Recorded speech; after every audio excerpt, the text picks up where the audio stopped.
Bonjour à tous et bienvenue sur la chaîne. Aujourd'hui, préparez-vous à plonger au cœur d'un épisode bouleversant de Plus belle la vie, encore plus belle, qui risque de marquer un tournant décisif dans le destin d'Ariane Hersan.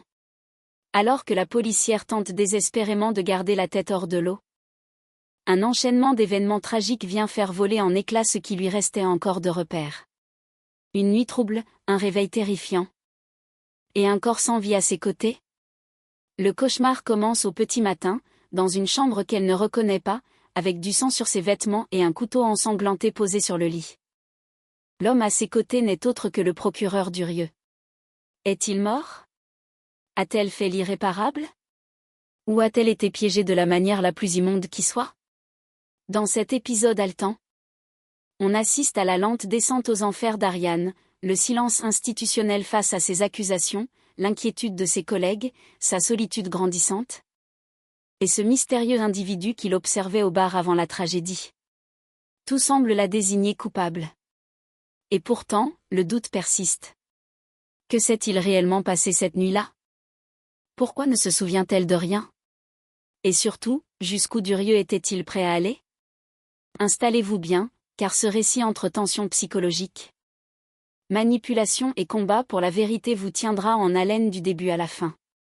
C'est un épisode à ne surtout pas manquer. Ariane est-elle victime ou bourreau? La réponse pourrait bien bouleverser l'avenir du Mistral. C'est parti pour un nouvel épisode intense, sombre et plein de rebondissements de Plus belle la vie. Dans le prochain épisode de Plus belle la vie, encore plus belle, un événement dramatique vient bouleverser l'équilibre déjà fragile d'Ariane. Le réveil est brutal, au lendemain d'une soirée trop arrosée, la policière reprend conscience dans un état second, et découvre un élément troublant qui pourrait faire basculer sa vie à jamais.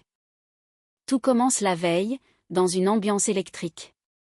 Alors qu'elle tente de noyer un trop-plein d'émotions dans l'alcool, Ariane se retrouve confrontée au procureur Durieux, visiblement décidée à profiter de sa vulnérabilité pour franchir la ligne rouge. Fidèle à elle-même, Ariane refuse de se laisser intimider et lui tient tête, sans détour, quitte à provoquer sa colère. Le lendemain matin, c'est la stupeur. Un trou noir, des flashs confus, et un sentiment d'angoisse l'envahit. L'impensable se serait-il produit? Le doute l'habite, la panique monte. De retour au commissariat du Mistral, Ariane est convoquée par Patrick. Une fois encore, il lui reproche son comportement. Mais cette fois, les rôles semblent s'inverser. Derrière ces mots fermes, Patrick semble prêt à entendre ce que traverse réellement sa collègue. Pour la première fois depuis longtemps, Ariane perçoit chez Patrick une forme d'écoute sincère. Elle décide alors de briser le silence et d'évoquer les gestes déplacés du procureur la veille au soir. Mais dans cette affaire trouble, où la mémoire d'Ariane reste lacunaire, une question plane. A-t-elle été victime, ou bien actrice d'un drame qui la dépasse? Et surtout, est-elle responsable d'un geste irréversible? Une chose est sûre, les prochaines heures seront décisives. Car au-delà de la réputation d'Ariane, c'est peut-être sa liberté elle-même qui est en jeu. Se sentant enfin écoutée, Ariane ose franchir un cap douloureux, elle brise le silence, mettant des mots sur ce qu'elle a subi. Sa voix tremble à peine, mais sa détermination est palpable. Il m'a caressé la main à plusieurs reprises. Il m'a dit que si je n'étais pas conciliante, il me ferait muter. Face à elle, Patrick Nebout encaisse la déclaration avec gravité. Mais très vite, son regard change. Il tente de garder une posture neutre, professionnelle, tout en pointant une faille de taille, l'absence de preuves. Une phrase tombe, froide comme une lame. Ariane, tu n'as aucune preuve concrète de ce que tu avances. Ce rappel à la réalité sonne comme un coup de massue. Le visage d'Ariane se ferme. Elle comprend que, malgré la confiance apparente, les rouages hiérarchiques du commissariat continuent de tourner contre elle. Elle encaisse, mais refuse de se laisser réduire au silence. Le ton monte. Patrick insiste sur la nécessité d'éléments tangibles. Ariane, blessée, sent la colère l'envahir. Comment prouver ce que l'on vit dans l'ombre? Quand aucun témoin ne se manifeste et qu'on vous oppose la rigueur administrative à la souffrance humaine? Ce face-à-face tendu marque une fracture entre les deux policiers. Là où Ariane espérait enfin obtenir du soutien, elle se heurte à une institution qui, par réflexe, protège ses fondations plus qu'elle n'écoute ses victimes. Pourtant, une chose est certaine. Ariane ne compte pas se taire. Pas cette fois. Alors qu'elle quitte le commissariat, encore bouleversée par son échange tendu avec Patrick, Ariane tombe sur Zoé. Sa fille l'attendait, souriante. Un petit paquet soigneusement emballé entre les mains. Malgré la tension qui l'habite, Ariane tente de se reprendre. Zoé s'avance, les yeux brillants d'émotion. Bonne fête maman. Je t'ai fait un cadeau. Curieuse et émue, Ariane ouvre lentement le paquet. À l'intérieur, une bague discrète, élégante, gravée d'une inscription simple mais bouleversante. De A à Z. Un message d'amour inconditionnel, qui la prend de court. Le cœur serré, Ariane serre sa fille dans ses bras et murmure. Merci ma chérie. Elle est magnifique. Mais ce moment de douceur est brutalement interrompu. Dans leur direction s'avance le procureur Durieux, l'air faussement détendu, comme si rien ne s'était passé la veille. Il salue Zoé d'un ton mielleux, puis se tourne vers Ariane avec un sourire ambigu, presque provocateur. Quelle jolie bague. Une attention de ta fille, j'imagine ? Le sang d'Ariane ne fait qu'un tour. Elle tente de garder contenance, mais son regard dur et son corps tendu trahissent une colère qu'elle ne peut totalement réprimer. Ses mâchoires se crispent. Ses lèvres se ferment.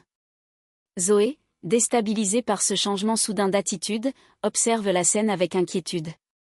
Elle ne comprend pas ce qui se passe, mais sent que quelque chose ne tourne pas rond. Durieux, lui, savoure la gêne qu'il provoque et s'éloigne, satisfait d'avoir encore une fois ébranlé Ariane. Cette dernière, quant à elle, se force à sourire devant sa fille, mais dans ses yeux, une guerre intérieure vient de se rallumer. Ce cadeau, gravé, de A à Z, devient alors bien plus qu'un bijou, il devient un symbole de force, d'amour maternel. Et peut-être le déclic dont Ariane avait besoin pour aller jusqu'au bout. Plus tard dans la journée, une information tombe comme un coup de tonnerre au commissariat du Mistral. Idriss, visiblement préoccupé, interpelle Patrick et Jean-Paul dans le couloir. J'ai reçu un appel d'un collègue. Ariane a été vue dans un bar, seule, en train de boire. Elle n'avait pas l'air bien du tout. Le silence qui suit est pesant. Patrick échange un regard grave avec Jean-Paul. Cette nouvelle ne fait que confirmer ce qu'il redoutait depuis plusieurs heures, Ariane ne va pas bien. Et surtout, elle ne joue pas un jeu. Durieux a bel et bien dépassé les limites. Les pièces du puzzle s'emboîtent. Le changement d'attitude d'Ariane, son regard noir en croisant le procureur, la colère contenue, les aveux sans preuve. Tout fait désormais sens. Il ne s'agit pas d'une simple tension professionnelle, mais d'un dérapage grave, d'un abus de pouvoir évident. Elle essaie de gérer ça seule, souffle Jean-Paul, inquiet. Et elle s'effondre à petit feu, ajoute Patrick, la mâchoire serrée. Sans perdre une seconde, les trois hommes tentent de la joindre. Patrick compose le numéro d'Ariane, la boule au ventre. Une sonnerie, 2, 3, mais toujours aucune réponse. Jean-Paul fait de même, tandis qu'Idriss essaie via un autre canal. En vain. Le silence au bout du fil devient de plus en plus angoissant. Elle ne répond pas, murmure Patrick, la voix tendue. À cet instant, une inquiétude sourde s'installe. Car si Ariane, d'habitude si combative, se referme et s'isole ainsi, cela signifie que le mal est plus profond qu'il ne l'avait imaginé. Et dans ce silence pesant, une peur se glisse peu à peu, celle de ne pas la retrouver à temps. À la tombée de la nuit, l'ambiance du bar est tamisée, presque suffocante.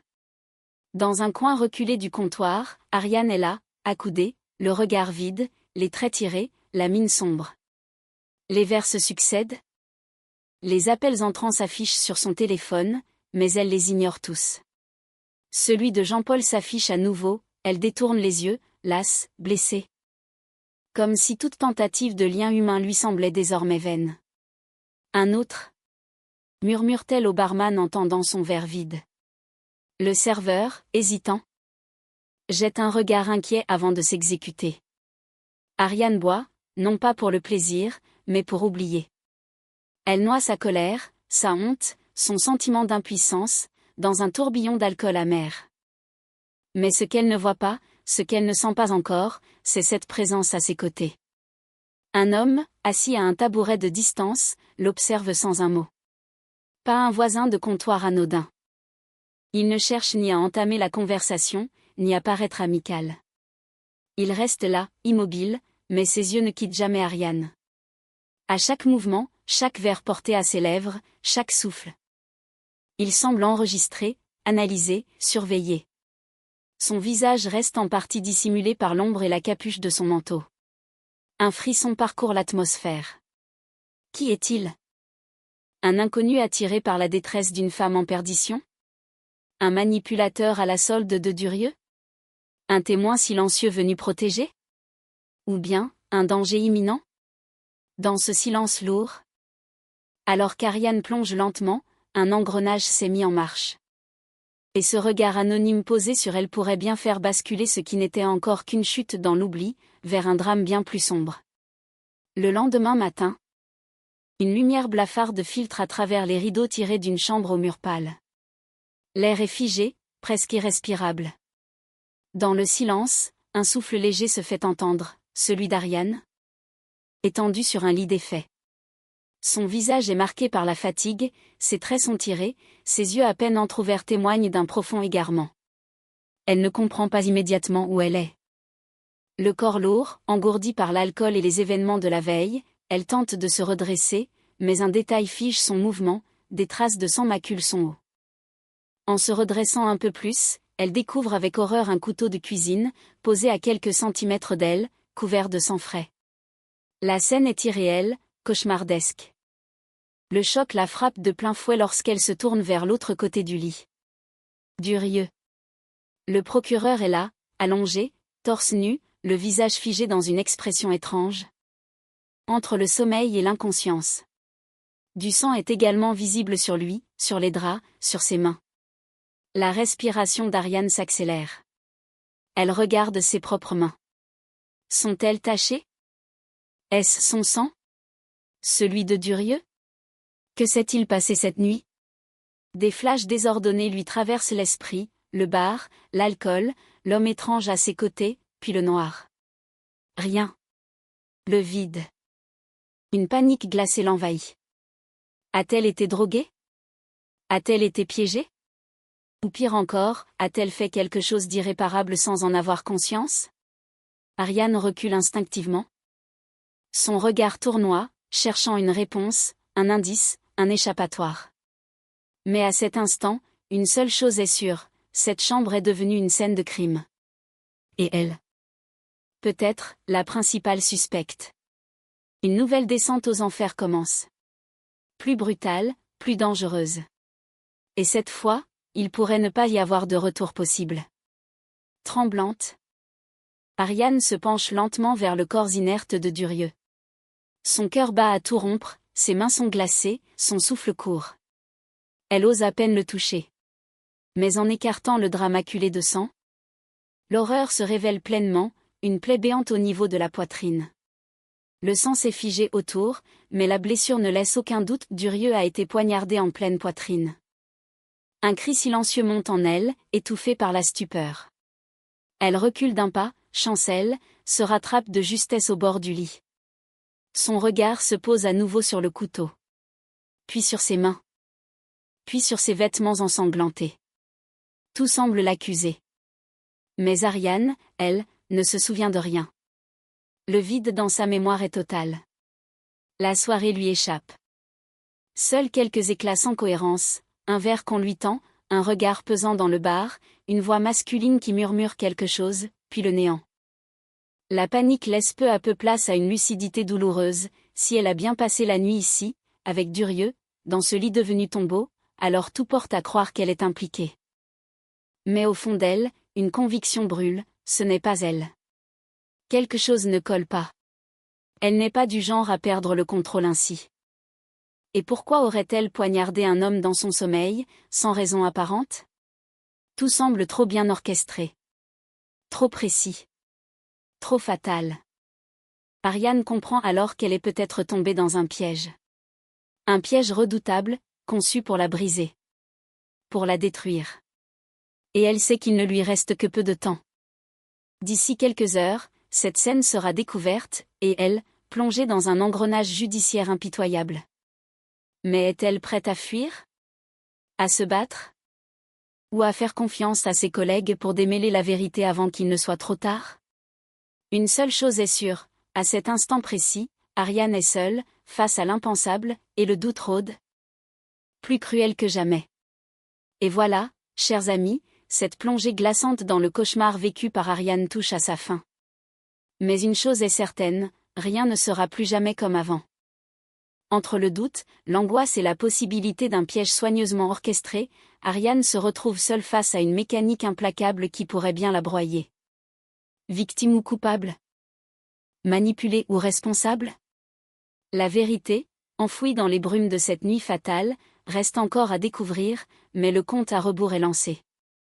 Dans les prochains épisodes, attendez-vous à des révélations chocs, des confrontations déchirantes, et un suspense insoutenable. Ariane va-t-elle trouver la force de se relever? La justice sera-t-elle de son côté? Ou s'apprête-t-elle à l'abandonner une fois de plus? Merci à tous d'avoir regardé cette vidéo. Si vous avez aimé ce résumé haletant, n'oubliez pas de liker, de vous abonner et d'activer la cloche pour ne rien manquer des prochains rebondissements à venir dans Plus belle la vie, encore plus belle. Dites-nous en commentaire ce que vous pensez de cette intrigue. Ariane est-elle innocente? Qui tire les ficelles dans l'ombre? On se retrouve très vite pour une nouvelle analyse palpitante. À bientôt sur la chaîne.